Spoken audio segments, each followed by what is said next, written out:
Hello and welcome to our October 9th, 2024 TED Talks Discussion Club. My name is Mark Hanitka and I'm the faculty member who organizes and runs the TED Talk Discussion Club.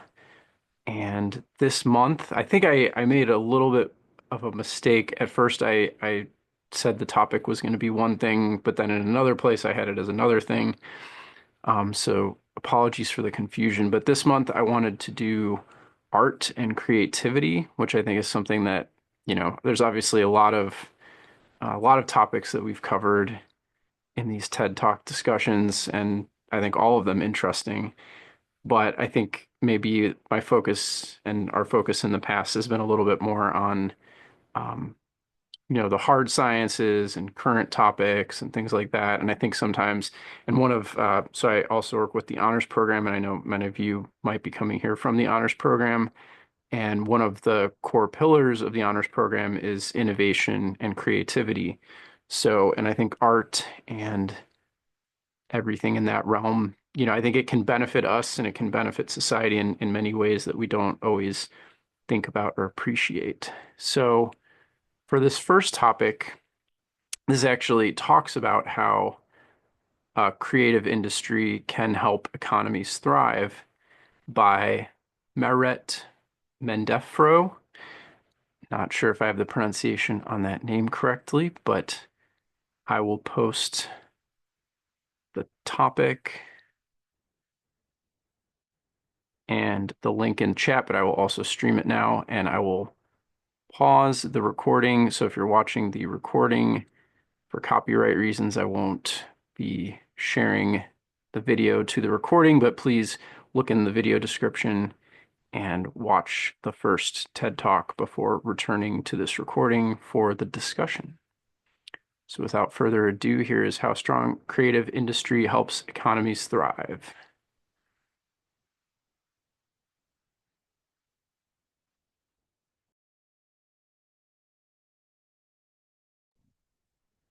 All right, what did everyone think about that? Katie, I see you are here. Thanks for joining us. So this was very focused on one situation, one effort in Ethiopia, which I was not aware of. Um, but I think maybe we all might have some experience or understanding of what funding and support for the arts might be like in our own areas, in our own cities, states, and the country. And how does that, like, what ways, I guess I'd be curious if people have any stories or perspectives to share about ways that you've seen the arts have a meaningful impact on people's lives that maybe then expanded outside of the realm of just the arts.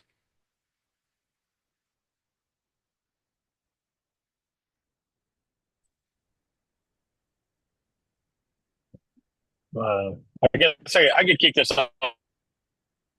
So art's a freedom of expression, right? If you're in a country that's free, then it's an expression in itself. And in relation to a career, creativity, connectiveness, um, that's all huge, right?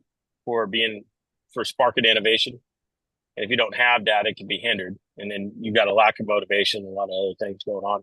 And in her situation, it sounds like she had a lot of support from her government, had a great idea, sponsorship, whatnot, and they were able to build something big. I'm kind of curious about how that would more or less happen over here in the Western culture, right? Um, in established economies or established governments. I'm not saying that we're a little bit closed-minded over here, but it is pretty much fixed, right? And very political. I'm not sure if that's where you're trying to go with it, Mark, but that was kind of where my mind Yeah, was at. Was yeah, like, man, that's awesome for her, but I don't know. A lot of yeah. times, for example, I don't know, just philosophy in general. If you look back in history, and a lot of the most renowned philosophers were crucified, basically, right? And that's a form of art. But they also had the biggest impact on humanities. Mhm. And they referenced civil rights and different things in that video. Well, freedom of expression, that's all in art. Communications in art, demonstration, speaking in public, that's a form of art. Um, I think as much as it can be capitalized on, you have to have people that have faith. They got to have faith and trust the system to be able to freely express themselves and know that they're not going to pay the price like so many have in the past. Mhm. Um, and then I'll pass it on from there. That's just kind of my initial thoughts. Yeah. Thanks for sharing your thoughts, Donald. I apologize for it being a little loud in here. We're getting ready for our Marks Youth 49ers homecoming tomorrow, so I'm kind of multitasking. But the arts is vital for not only education but for economic growth as well. The arts allows, and I love what she was saying, that being out there in Ethiopia, it allows the kids to come together and express themselves, and that is important. Like it doesn't matter, it allows these kids to learn, and not just kids but even young adults to learn in order by by expressing themselves and exploring different avenues of education and of learning. It's also really good for economic growth. It has been proven that every dollar spent towards the arts, there is at least a $2.50 return. So economically, it's even feasible. I think that's brilliant. And using stuff like the arts, especially to form that global democracy that is so important. Um, I feel like that was brilliant. Once again, I'm sorry I'm late and sorry for the background noise, but No worries. I really thought that video was brilliant. Thanks for sharing. And yeah, thanks for providing that statistic and information about the economic return of investment in the arts. One thing, and I'll just talk briefly, but to Donald's point of how would it work in like the Western world or maybe developed economies. One thing that comes to mind is both like PBS, public broadcasting system, which does get support from the government, and like the BBC in the UK. And they, they do all different types of media, but they do creative shows like, if you're familiar with Downton Abbey, I think was partially a production with the BBC. Um, Lots of shows, dramas, and art related content on PBS as well. And then you also have like publicly, basically like donor supported art programs as well. Like PBS is also supported by donations from individuals and organizations. So it's also partially voluntarily funded as well. And I think that that's, I mean, I think obviously we have a fully developed industry that is a for-profit entertainment industry as well in many different countries. But I think it's interesting and nice to see the different types of programming and that there's kind of both of those things going on, like commercially viable media, but then maybe also like publicly and like viewer supported and donation supported media as well. So you get kind of a diversity of perspectives and maybe focus areas. Was that it? Huh? Yeah, it was on.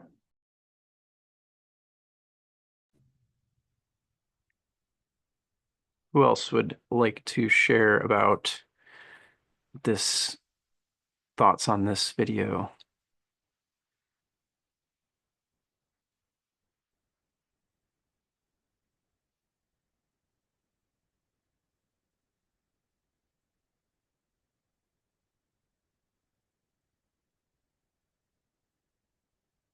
Or does anybody else have any personal stories or anecdotes about, I guess, ways that art has maybe had a meaningful impact on your life? Something that, like I said, had, obviously the enjoyment or appreciation of the art, but maybe it had like a a more lasting and uh, broadly impacting effect in your life. Well, I don't know if anybody could think back on their a child when it came to art. I know for myself, I loved it. A lot of times, like when you had to read the books or whatever, it's like you didn't really get it until you allowed yourself to get fully consumed by a project, right? Um, we went through read Beowulf and Dante's Inferno and a bunch of stuff, and then having a welding background with a family that came from oil and gas, I had access to welding machines and different things. So when the teacher said, "Hey, you could come up with whatever project you want," and then I was out there making swords and shields. I did like a dog size of Cerberus out of metal, and I went from kind of paying attention, and reading the book to just being pumped on it. So I think, allowing people to be creative and let themselves get into it and be artistic, and it would allow them to fully consume into things that they maybe not pay attention to. And as far as it being a job related.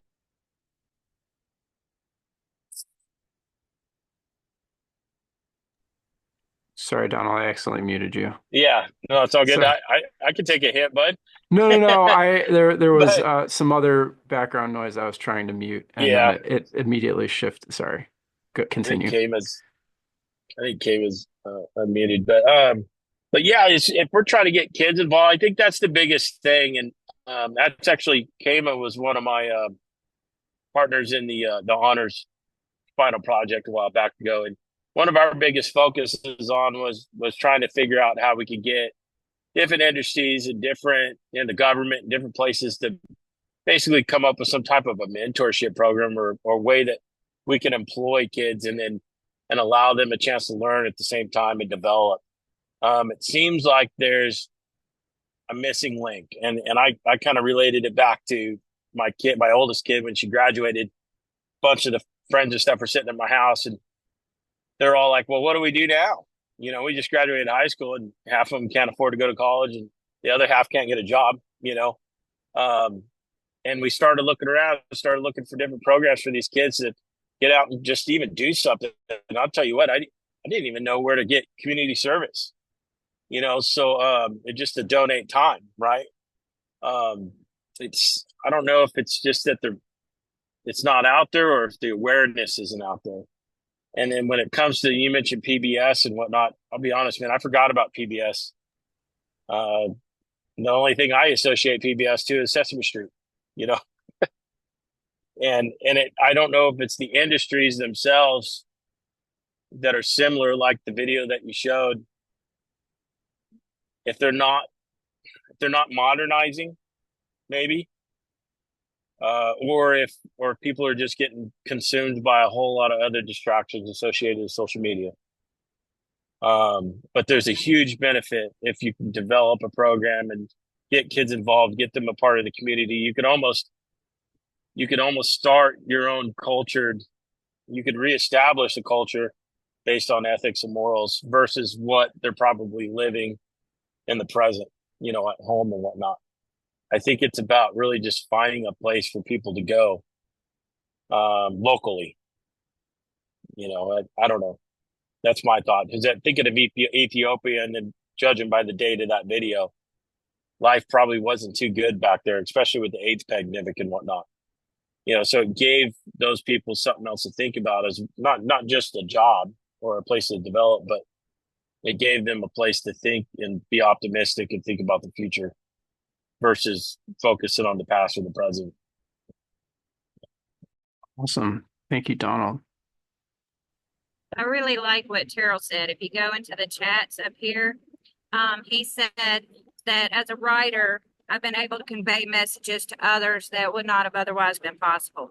And there's a lot of good stuff in this chat, but I wanted to thank you, Terrell, for that, because that right there is true. The art allow people to express themselves in a way that maybe they would not otherwise be able to express themselves. It gives them other avenues, especially in this day and age where things there's not as much community support. There's not as much family support. It seems like the further advanced that we get, the less personal we get, and it gives people that opportunity to express themselves in a way that It allows children, youth, adults, people of all ages to express themselves in a way that they normally would not be able to and be heard. So thank you, Terrell, for that. I'm sorry. Thank you for pointing that out, Katie. I was just reviewing some of the stuff in the chat. Um,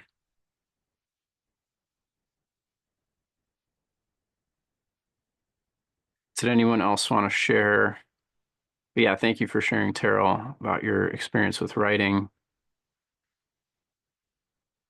and Derek as well.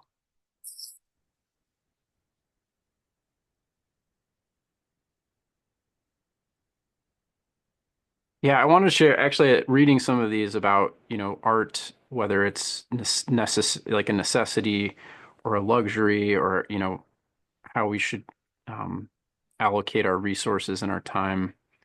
Um, Made me think a little bit. Actually, the next video that I was going to share, but I wanted to interject uh, this one first, and I'm gonna pause recording again. This is, and I'm sure many of you have seen the movie Dead Poets Society. I guess it came out in 1989. Robin Williams, and I tried to find there's an Apple commercial uh, called "What Will Your Verse Be," which being a marketing degree person, I really like a really well done, inspiring commercial, even if it is selling a product. But I couldn't really find a high definition. I think it's better just to go to the original source. So I'm going to share that, but I think it kind of talks about some of these things, like why art is important and essential. So and this is just less than 2 minutes. So let's see.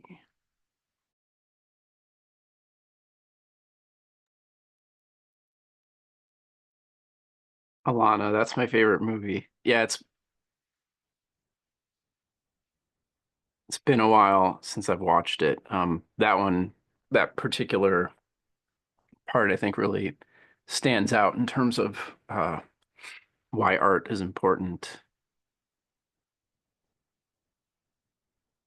Another good thing that the arts do, and art especially, it it enhances critical thinking. It allows you to think outside of the box to come up with certain solutions even.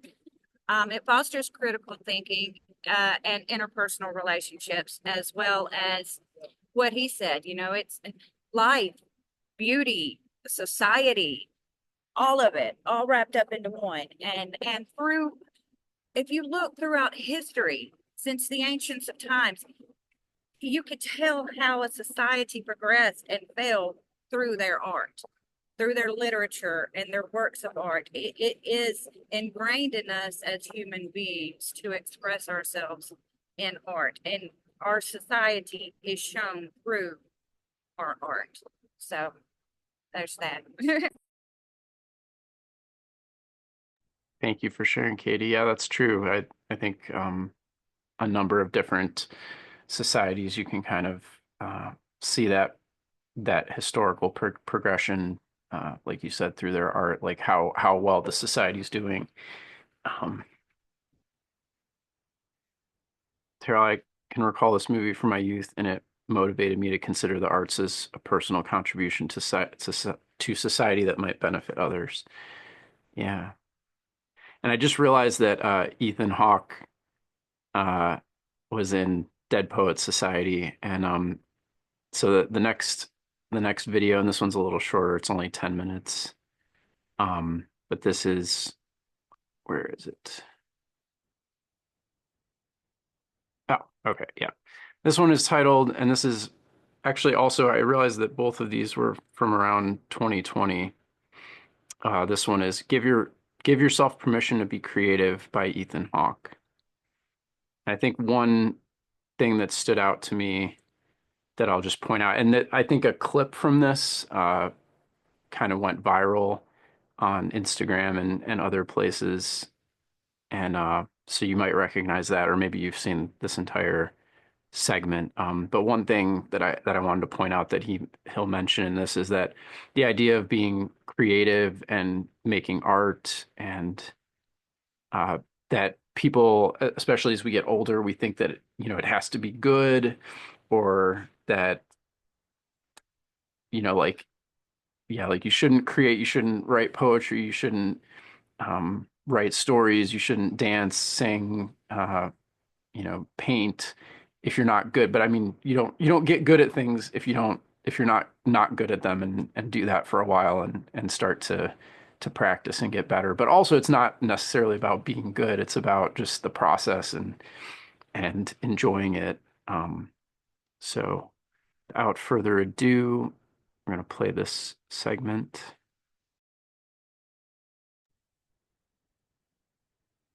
All right, and we're back. Terrell said, interesting to the point of being inspirational art as a form of healing, just as art is used in hospitals for individuals who are ill and in need of self-expression that leads to increased health for themselves and other patients. Yeah, it's a great point. Any other thoughts on the musings of Mr. Ethan Hawke?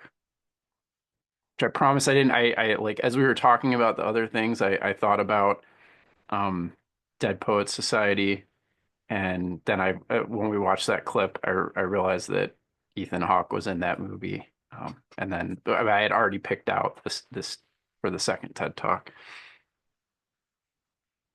I want to expand upon what Terrell said because it's so true. If you notice my screen, that is me in cosplay with Stanley. I am 47 years old. I still work at Comic Cons. I still cosplay and dress up.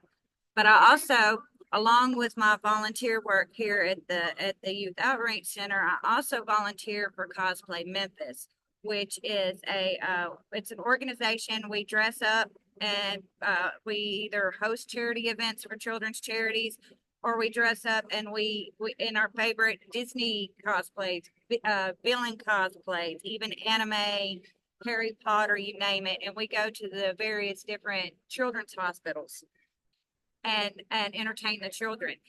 And not only is it helping them heal by bringing them a smile, but to be honest, getting outside of myself and doing something that creative. And yes, sometimes leaving, I get told I'm foolish all the time because I'm 47, I'll be 48 this year, and I still do it.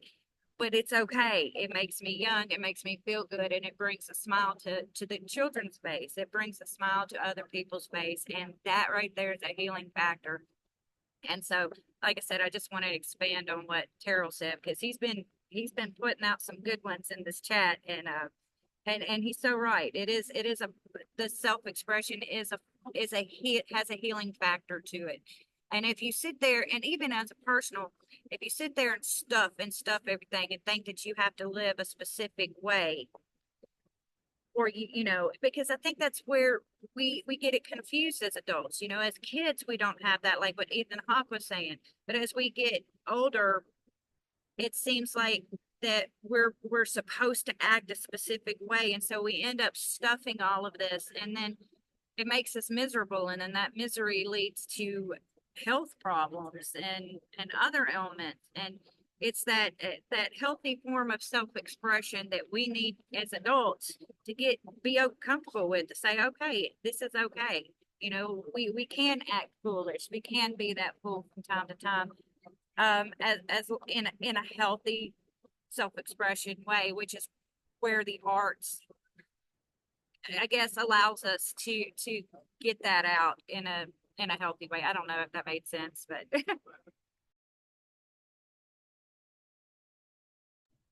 Yeah, thanks for sharing, Katie. Yeah, I have noticed and appreciated your Zoom profile picture. It's really cool that you got to meet Stan Lee. And I don't do cosplay as much, but I do another thing which maybe people have heard of and maybe you have judgments and thoughts about. Actually though, I will, because it sounds like Donald is into some swords and shields and knights and stuff like that. I do, and I got involved in it as an adult. I mean, I guess I played pretend as a kid, stick swords in the woods with my brothers and friends. But No, we um, have Amp Guard here, Amp Guard, yep, SBA. That yeah, yeah, do that yes, all the time. yeah, that's awesome. Yeah, I know some people from the SCA. The thing that I do primarily, it would be called like live action role playing, which I think the SCA is kind of a flavor of, although I think they consider themselves to be more reenactment. Um, oh, Kira, I do Dungeons and Dragons, Magic the Gathering, and produce music. Nice. Yeah, I also enjoy Dungeons and Dragons. I've been playing that since I was probably like 13 or 14. Um, and I think it's funny it's having like a renaissance now, especially among kids and like Gen Z. It seems like it's like back in the 70s or 80s there was like a lot of judgment about it maybe, and it was considered to be primarily nerd culture, and other people thought maybe there were some uh you know nefarious themes to it, but really it's like any type of thing where it's very much about creativity and exploring different stories, like collective storytelling, improvisation, and exploring like different you know characters, aspects of your own personality, things like that. So yeah.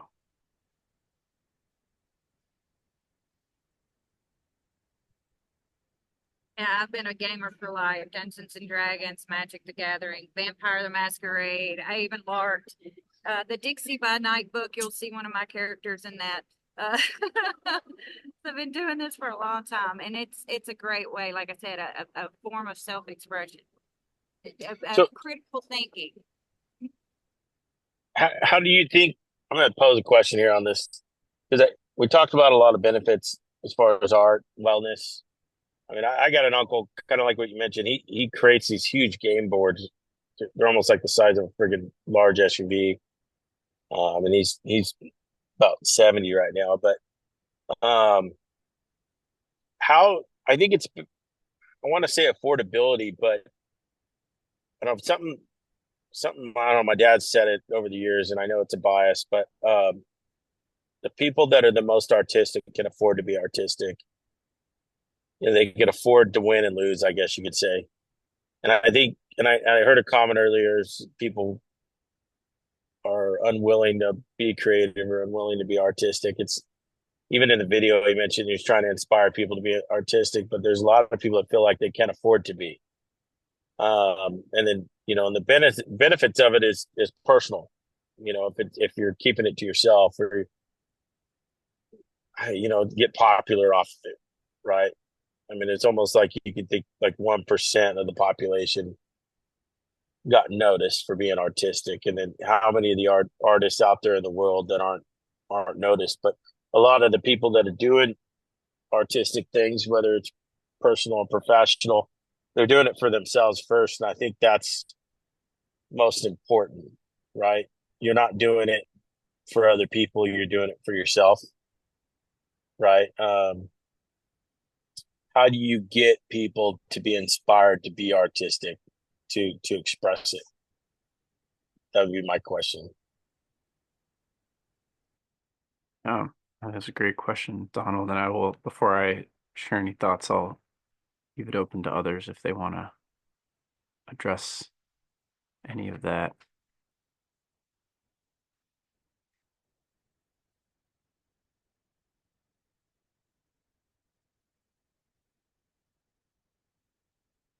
See, I don't know if that is a really, really good question, Donald. I'm not sure if I'm just who I am. And I guess there's just something about my energy that just draws people in. Of course, there's a few things like my husband, like I forced him into cosplay. I say, here, we're going to do this, and he does it. But I've met some really, really wonderful people. And in general, I just do this for myself. And it's kind of like that light that's inside of me. Other people see it and they're like, you're doing this? And I'm like, yeah, I'm doing this. And they're like, they see me and they see my confidence in it. And they're like, well, okay. it makes them feel like it gives them a little bit of a release to be okay to do some things themselves. So then they start getting a little creative. And then I just keep encouraging my friends to get just a little bit more creative. I've never had it on a grand scale before, but and I don't know if I could really be the muse to some big fancy, person who really does this for money, because I just really do this on a personal or a volunteer basis. I just like to spread the joy. But that's just basically it. I think people just see that light in me and see that I'm not ashamed of who I am. And I continue, and it gives them the courage to be who they are, I guess, if that makes sense. Yeah, no, completely makes sense because I think, I don't know if I thought you mentioned your age. Like I'm 40, and even Mark made a comment saying, "Oh, that kind of stuff, I guess, was kind of nerdy." It was almost like a lot of that stuff in the past was stigmatized. I'm not sure why. I really don't know why, because it was almost like you see some of the movies and different things in the past where the guy driving the hot rod was a cool kid, and then now you see movies and the guy driving the hot rod isn't the cool kid. Um, Maybe that's what it takes. It takes these industries around here in the world to just, but at the same time, you're almost discriminating a different type of person, right? I think the goal would be with art and freedom with expression in general is try to get everybody not necessarily to think one way, but just to be more accepting. I think that's what Mark put in the chat too. We all feel like we need to like be this specific thing based on our cultured beliefs, and that's almost it just takes education, right? It takes time and education. I mean, even education is a form of art. There's some things that we've been learning over the last couple of years, and I try to present it in the workplace, and I get looked at like I'm crazy, and then some type of organizational change or some kind of an assessment or something will come through, and then I'll get a couple guys at work who come up and be like, "Man, how'd you see that coming?" I'm like, "I don't know, man. I read a book at school," you know. But I think it's about having an open mind.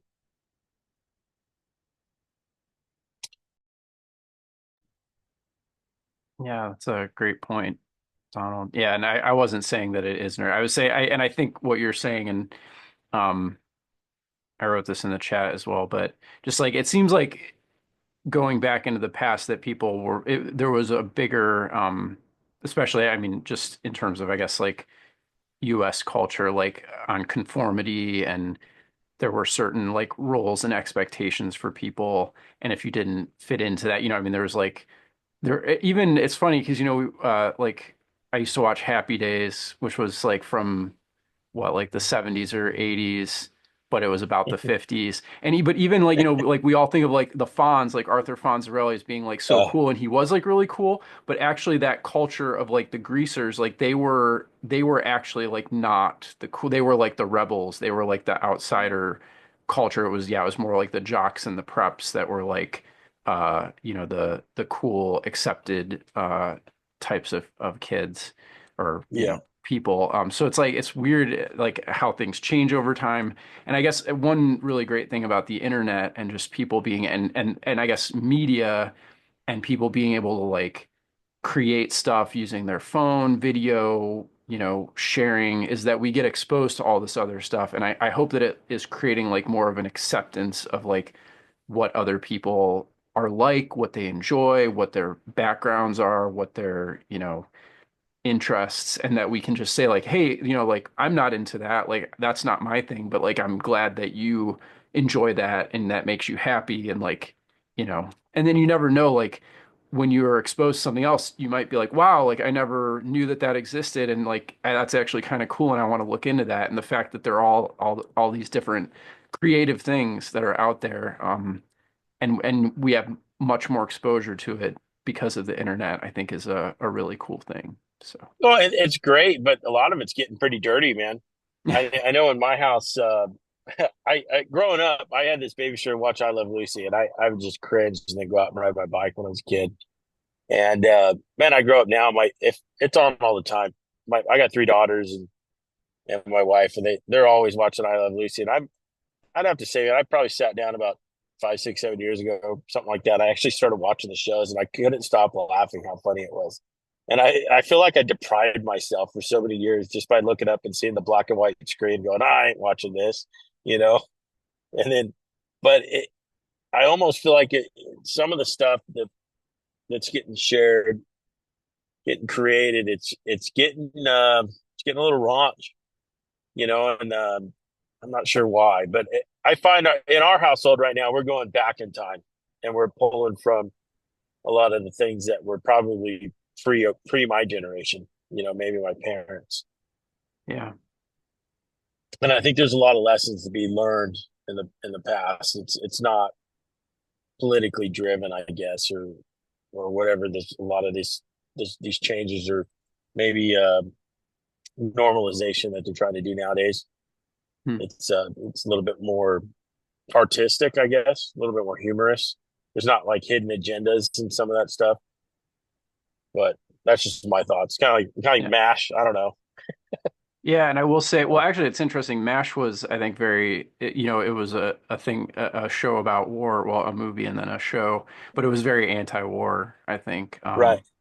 And I will say, like obviously, like especially when it comes to children, like obviously parents need to have input and control over, what kinds of media they're consuming, um, to some extent. I guess, but it's interesting because like Shakespeare, and if you read Shakespeare, it's funny because it's like hard because the language is, there's a lot of like the language is a little tricky sometimes to like decode and figure out. But there was like a lot of raunchy and very like, um, like Shakespeare was considered very like offensive to some back in the day. Now it's considered like, classic literature.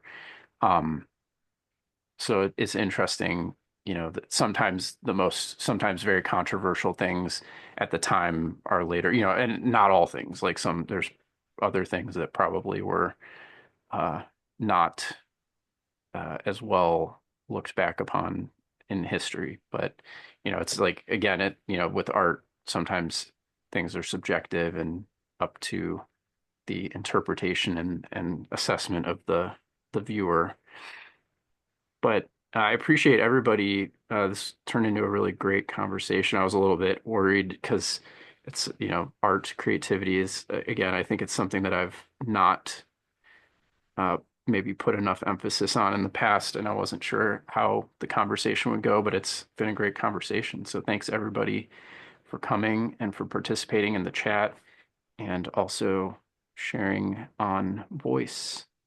So Right. any, I got a last ask, I guess. Mhm. Ronald Beach, is he still here, or did he just skip out? Oh, he just left. I was just curious. Was he? Is he a student, or was he just coming in Oh to yeah, so assess? so Ron is a faculty member in the Forbes College of Business, and he's one of the faculty honors advisory board members. So I invite all the honors advisory Oh, faculty to come to and this is not strictly an honors event, although since I'm involved with honors, and we do use this as one of the options for getting PLA hours. yeah. So yeah, Ron he's a faculty member, and I was gonna ask him his thoughts. yeah, he contributes a lot in past events. I think he kind of had to dual task tonight, so I think he was just listening. But again, thanks everybody for coming. Katie, yeah, thanks for all your comments. Katie, thanks for pointing out some of the great stuff in the chat as well.